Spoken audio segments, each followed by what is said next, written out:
পশ্চিম আফ্রিকার দেশ মালিতে দেশজুড়ে সমন্বিত হামলায় নিহত হয়েছেন প্রতিরক্ষা মন্ত্রী সাদিও কামারা।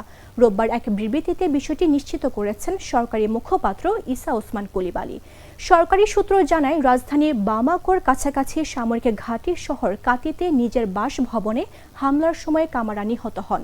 শনিবার দেশজুড়ে চালানো একাধিক হামলার অংশ হিসেবে তার বাড়িতে আত্মঘাতী গাড়ি বোমা হামলা চালানো হয়।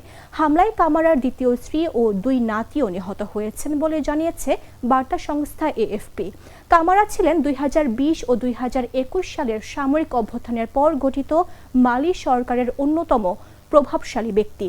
দেশটির ভবিষ্যৎ নেতা হিসেবেও দেখা হচ্ছিল তাকে। তার মৃত্যু দেশটির সামরিক নেতৃত্বের জন্য বড় ধাক্কা হিসেবে বিবেচিত হচ্ছে।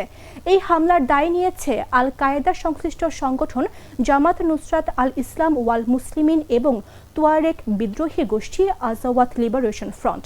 কাতি শহরটির অত্যন্ত সুরক্ষিত এলাকা হিসেবে পরিচিত হলেও হামলাকারীরা সেখানে প্রবেশ করে হামলা চালাতে সক্ষম হয়েছে। এ সময় অন্তর্বর্তী প্রেসিডেন্ট আসিমি গোইতাকে নিরাপদ স্থানে সরিয়ে নেওয়া হয় এবং তিনি বর্তমানে সেনাবাহিনীর নিয়ন্ত্রণে রয়েছেন বলে জানা গেছে।